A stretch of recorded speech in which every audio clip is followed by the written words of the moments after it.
नमस्कार, आप देख रहे हैं इंडी टीवी दुनिया और मैं हूं नगमा।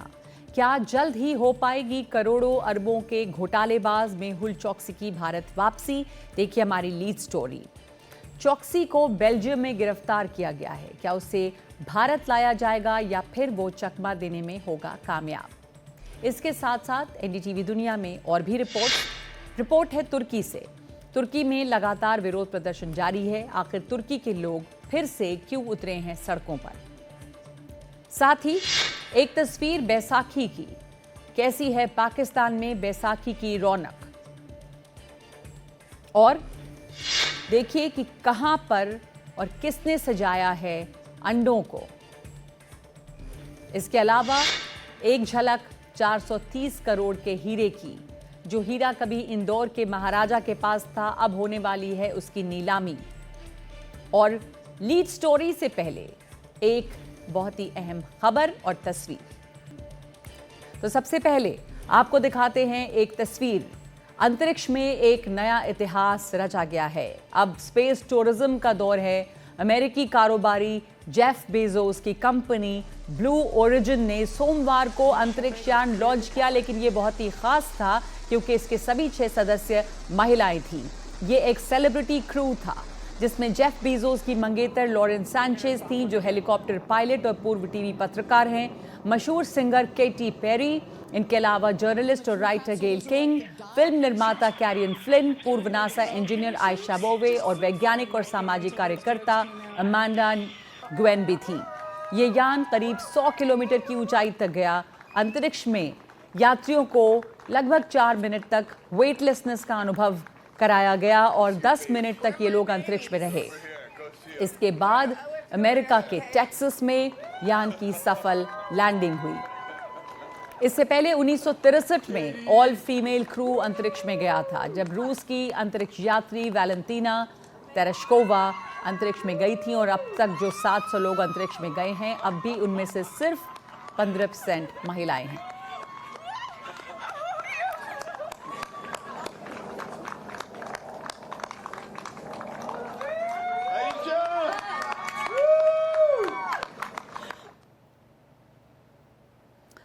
और अब हमारी लीड स्टोरी मेहुल चोकसी की। हीरा व्यापारी मेहुल चोकसी और उनके भांजे नीरव मोदी पर सरकारी बैंक पंजाब नेशनल बैंक से करीब 13,500 करोड़ रुपए के गबन का आरोप है। ये भारत का सबसे बड़ा बैंकिंग घोटाला था। इस मामले में चोकसी और नीरव मोदी अभियुक्त हैं। एसोसिएट्स टाइम्स की रिपोर्ट के मुताबिक भारत सरकार ने अब बेल्जियम से कारोबारी मेहुल चोकसी के प्रत्यर्पण की अपील की है। अब तक खराब सेहत के बहाने चोकसी भारत प्रत्यर्पण से बचता रहा है। हाल ही में तहव्वुर राणा के कामयाब प्रत्यर्पण के बाद ये उम्मीद बढ़ गई है कि अब चोकसी भी ज्यादा दिन तक चकमा नहीं दे पाएगा।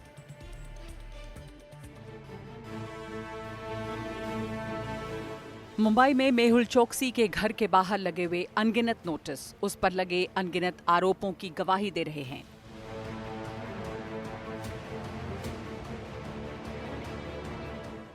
चोकसी एक बार जो भारत से भागा तो फिर लौटकर पीछे नहीं देखा। जांच एजेंसियों के सामने ना आकर बहानेबाजी करता रहा।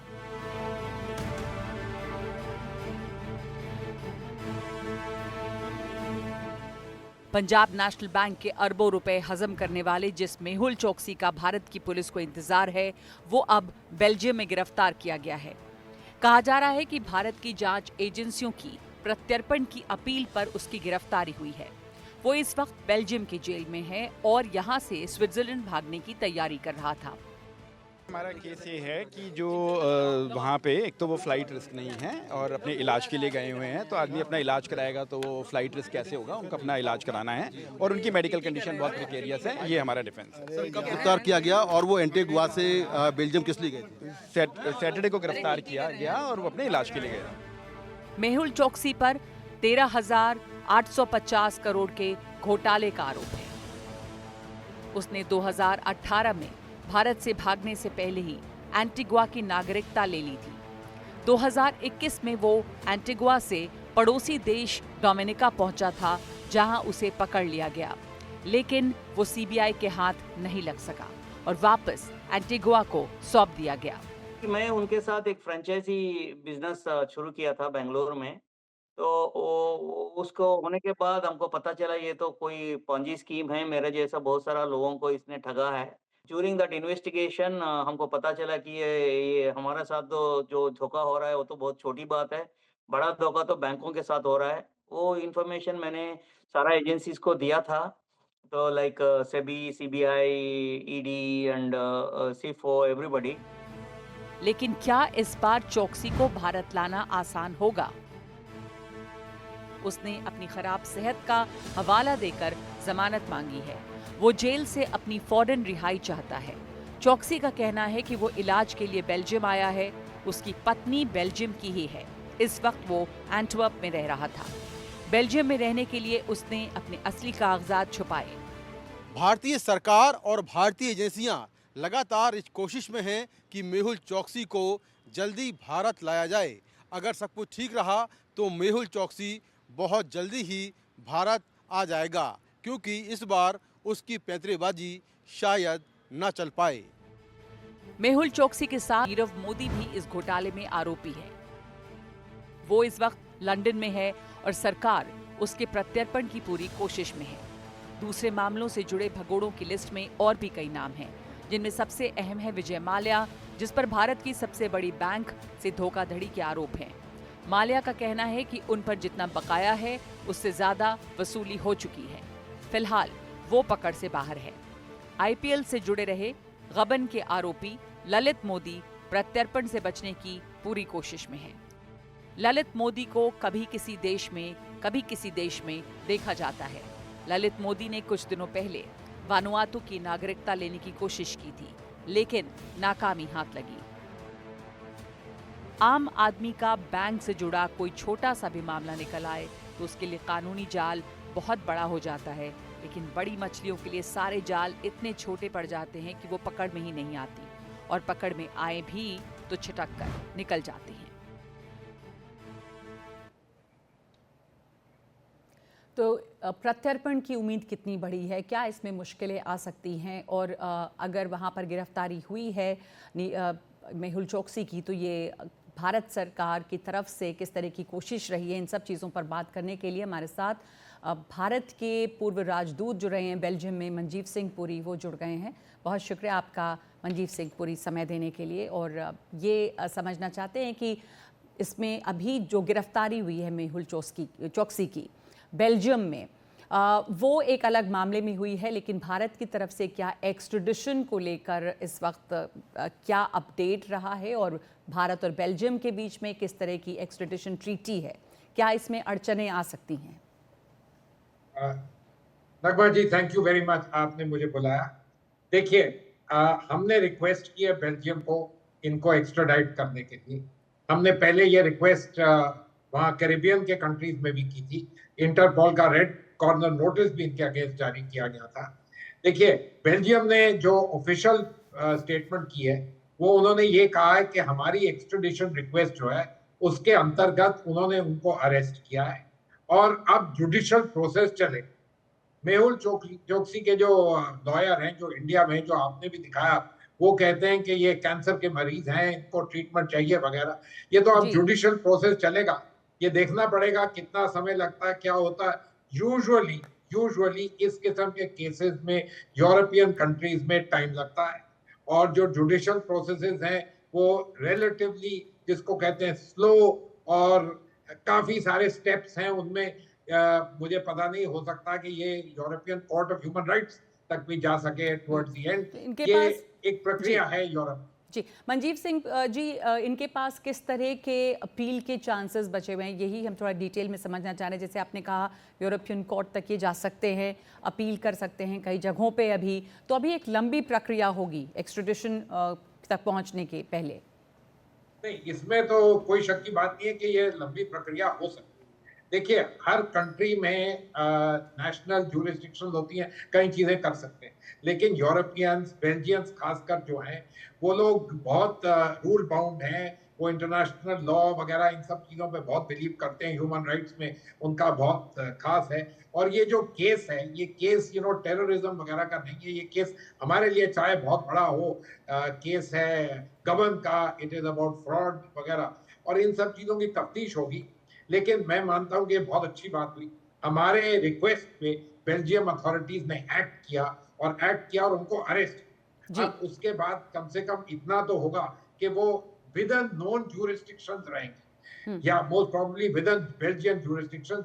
उसके बाद हमें इसको आगे ले जाने की जरूरत है। हमने कई जगह यूके वगैरह में ये केसेस बहुत साल प्रोग्रेस करे हैं और फिर उसके बाद कामयाबी हुई है। And there is no reason कि हम इसको अगर सीरियसली लें, और हम जरूर लेंगे सीरियसली इसको, हम वहां पर भी नहीं आगे प्रोग्रेस कर सकते। आगे अपील्स तो हर एक जगह होती है। हमारे हिंदुस्तान में 3-4 लेवल्स हैं, वहां तो यूरोपियन लेवल जी। की है, तो ये तो हर एक जगह होगा।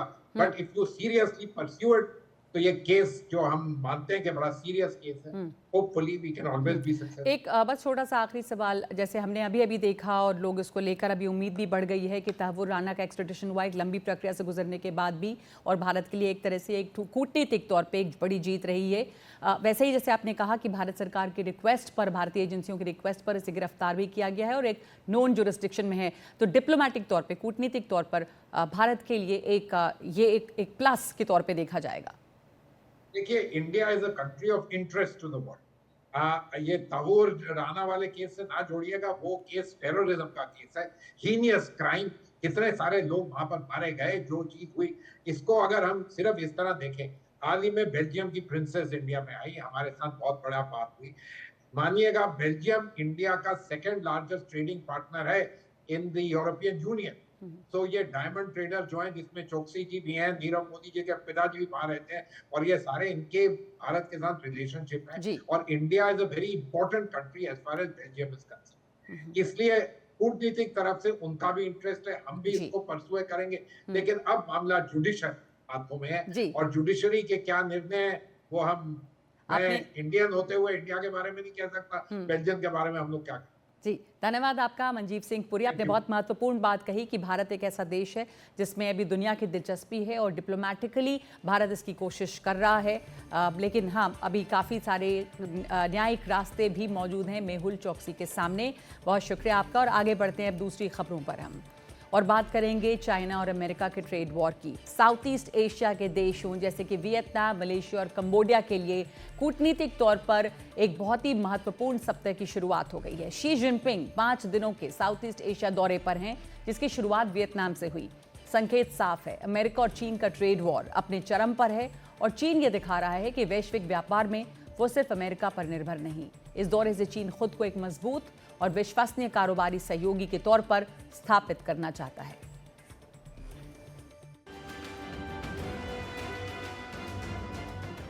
वियतनाम की राजधानी हनोई में आज त्योहार जैसा माहौल है। चीन के राष्ट्रपति शी जिनपिंग के स्वागत में पूरा हनोई चमक रहा है।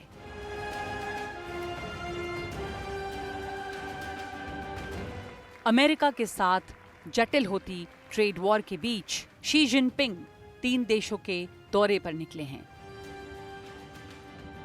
शी जिनपिंग वियतनाम पहले भी आ चुके हैं, लेकिन मलेशिया और कंबोडिया का ये उनका पहला दौरा होगा। कंबोडिया इस इलाके में चीन का सबसे अहम सहयोगी है। हाल ही में चीन ने कंबोडिया में एक नौसैनिक अड्डा भी बनाया है। चीन इन देशों के साथ ही इंडोनेशिया को भी अपने पाले में लेने की कोशिश कर रहा है। लेकिन शी जिनपिंग का साउथ ईस्ट एशिया के इन देशों का दौरा बहुत ही मायनों में खास है।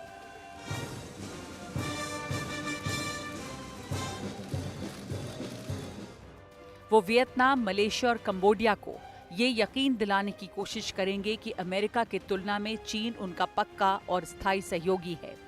चीन ट्रंप की टैरिफ पॉलिसी का डर दिखाकर या समझाकर इन देशों को अपने साथ लाने की कोशिश करेगा। इन देशों की अर्थव्यवस्था मैन्युफैक्चरिंग और एक्सपोर्ट पर आधारित है, लेकिन ट्रंप के टैरिफ की मार वियतनाम और कंबोडिया पर भी पड़ी। वियतनाम पर 46% और कंबोडिया पर 49% टैरिफ ट्रंप ने लगाया।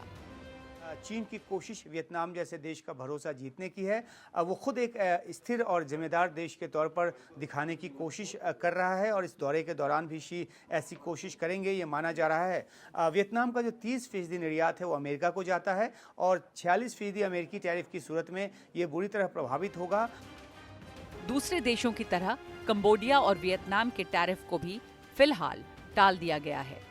और 10% बेसिक टैरिफ ही अभी लगा रहेगा। लेकिन चीन पर अमेरिका सख्त बना हुआ है।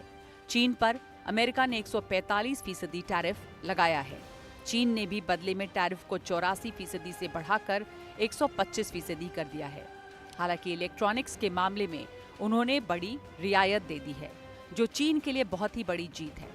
फिलहाल चीन झुकने के लिए तैयार नहीं, हालांकि बातचीत के लिए वो रजामंदी दिखा रहा है। 颠覆现有国际经济秩序，将美国利益凌驾于国际社会。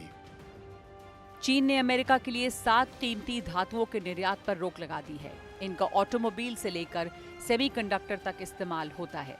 इससे अमेरिकी कंपनियों के सामने एक बड़ा संकट खड़ा हो जाएगा। कारों से लेकर मिसाइलों तक के लिए जरूरी चुंबकों की खेप पर भी रोक लगी है। इस जंग के बीच एक दिलचस्प बात ये निकलकर सामने आई है। पिछले साल के मार्च की तुलना में इस साल मार्च में चीन के निर्यात में 12.4% की बढ़ोतरी हुई, जबकि इस दौरान आयात 4.3% घट गया। देश से बहुत कम ही बाहर निकलने वाले चीन के राष्ट्रपति की 3 देशों की यात्रा से ये साफ है कि अमेरिका के साथ टैरिफ की चुनौतियों के बीच चीन अपने पड़ोसियों के साथ रिश्ते आगे बढ़ाने की कोशिश में है। वो इनको यकीन दिलाना चाहता है कि सामरिक मामला हो या आर्थिक, अमेरिका की तुलना में चीन का साथ ही उनके लिए ज्यादा फायदेमंद रहेगा।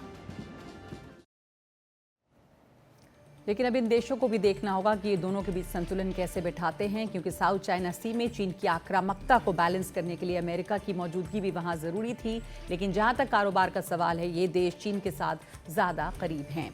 और अब वॉर जोन, दुनिया के कई इलाकों में जंग चल रही है, वहां की खबरें वॉर जोन से। गाजा पर इजराइल के हमले लगातार जारी हैं। रविवार को हुए हमले की चपेट में गाजा शहर का अल अहली अरब बैप्टिस्ट अस्पताल आ गया। ये गाजा में पूरी तरह से काम कर रहा आखिरी अस्पताल था। हमले के बाद अस्पताल में इलाज करा रहे 200 फिलिस्तीनियों को बाहर निकलना पड़ा। बताया जा रहा है कि इस दौरान एक बच्चे की मौत भी हो गई। स्वास्थ्य अधिकारियों के मुताबिक इजरायली हमलों में गाजा के तकरीबन सभी अस्पताल बर्बाद हो चुके हैं।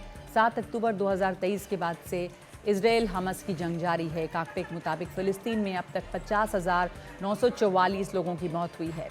1 लाख से ज़्यादा घायल हैं और लाखों फिलिस्तीनी बेघर हैं। और यमन के हूती विद्रोहियों ने दावा किया है कि उन्होंने रविवार को अमेरिका के MQ-9 रीपर ड्रोन को मार गिराया। हूती सेना के प्रवक्ता ब्रिगेडियर जनरल याह्या सारी ने इस बारे में एक वीडियो संदेश जारी किया है। ये दावा किया है कि स्थानीय स्तर पर बनी सतह से हवा में मार करने वाले मिसाइल से इस ड्रोन को गिराया गया। जिस ड्रोन को गिराया गया उसे बनाने में करीब $30 मिलियन की लागत आती है। रीपर ड्रोन करीब 12,000 मीटर की ऊंचाई तक जा सकता है और लगातार 30 घंटे तक उड़ सकता है। हूती विद्रोहियों ने यह भी दावा किया कि रविवार रात सना पर अमेरिकी हमलों में करीब 6 लोगों की मौत हो गई, 26 घायल हैं। और रूस ने दावा किया है कि उसने शनिवार को यूक्रेन का एक F-16 फाइटर जेट मार गिराया है। रूसी रक्षा मंत्रालय ने यह भी दावा किया है कि शनिवार को उसने डोनेट्स्क प्रांत में एक और क्षेत्र को अपने कब्जे में कर लिया। इसके अलावा सुमी, खार्किन, डोनेट्स्क, ज़ैपोरिज़िया और खेर्सन में यूक्रेन के कई हमले नाकाम रहे। शनिवार रात से रविवार की सुबह तक 13 यूक्रेनी ड्रोन मार गिराए। यूक्रेन ने कहा है कि उसी दिन करीब 117 जगहों पर झड़प हुई। यूक्रेन का कहना है कि रविवार को सुमी में रूसी हमले में 34 लोग मारे गए हैं। रूस ने इस पर कोई जवाब नहीं दिया है। और अब आपको तस्वीरें दिखा रहे हैं यूक्रेन की पोर्ट सिटी ओडेसा की। यूक्रेन का कहना है कि रविवार सोमवार की रात रूस ने यहां बड़ा हमला किया। इससे कई जगह आग लग गई। यूक्रेनी फायर फाइटर्स आग बुझाने में लगे हैं। यूक्रेन का दावा है कि रूसी ड्रोन हमले में 9 लोग घायल हो गए। एक वेयरहाउस और एक मेडिकल फैसिलिटी भी इस हमले की चपेट में आई है।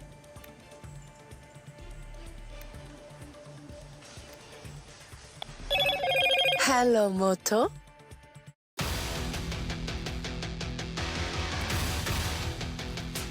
Motorola, India's leading AI smartphone brand.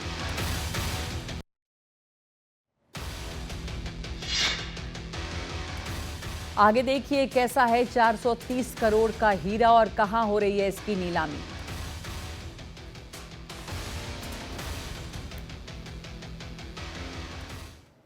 और अब दुनिया की कुछ और अहम खबरें कोने कोने से। गजा में फिलिस्तीनियों के समर्थन में रविवार को इस्तांबुल में हजारों प्रदर्शनकारियों ने मार्च निकाला। तुर्की और फिलिस्तीन के झंडे लहराते हुए भीड़ शहर के प्रतिष्ठित सुल्तान अहमद स्क्वायर तक पहुंची। इजरायल और तुर्की कभी मजबूत क्षेत्रीय साझेदार थे, लेकिन पिछले कुछ समय से उनके संबंध थोड़े ठंडे रहे हैं। गाजा में युद्ध के कारण ये संबंध और बिगड़ गए।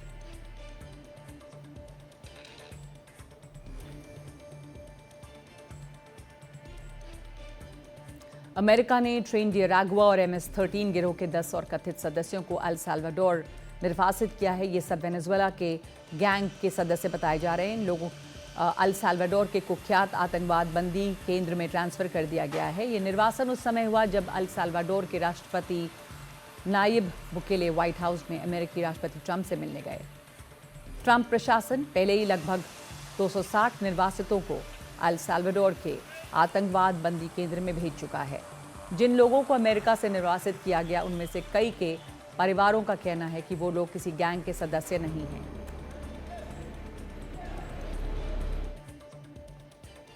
और अब एक अच्छी सी तस्वीर पाकिस्तान की। हजारों सिख यहाँ बैसाखी मनाने के लिए पाकिस्तान के ननकाना साहिब पहुंचे। इसमें बड़ी संख्या में हिंदुस्तान से गए हुए सिख भी थे। बताया जा रहा है कि पाकिस्तानी अधिकारियों ने इस साल करीब 6,500 भारतीय सिखों को वीज़ा दिया। मुख्य बैसाखी समारोह ननकाना साहिब में आयोजित किया गया, जहां सिख धर्म के संस्थापक गुरु नानक साहब का जन्म हुआ था।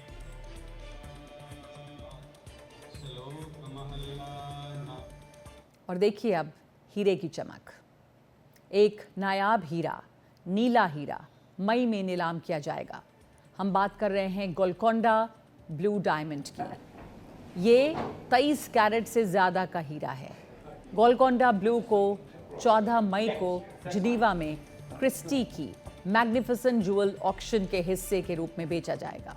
अनुमान है कि इसकी कीमत 35 से 50 मिलियन डॉलर के बीच है। इस हीरे को लेकर कई कहानियां प्रचलित हैं। इसकी खोज दक्षिण मध्य भारत में प्रसिद्ध गोलकोंडा खानों में हुई थी। ये हीरा कभी इंदौर के महाराजा के पास था।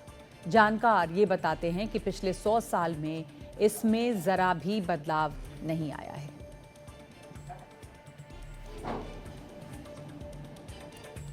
और अब एक अनोखी प्रदर्शनी। जर्मनी के सॉर्बियन में अल्पसंख्यक समुदायों ने अंडे सजाने की परंपरा के साथ ईस्टर मनाया है। ईस्टर एग सजाने की परंपरा जर्मनी में सॉर्बियन संस्कृति का हिस्सा है। ये लोग स्लाव भाषा बोलते हैं। जर्मनी में करीब 60,000 सॉर्बियन लोग रहते हैं। ईस्टर के मौके पर अंडे सजाने की परंपरा यहाँ बहुत पुरानी है और इसे सजाने में कई घंटे और कड़ी मेहनत लगती है। डिज़ाइन बनाने के लिए कारीगर सुई या हंस के पंख की नोक का उपयोग करते हैं, जिसके ऊपर बहुत बारीकी से कारीगरी की जाती है।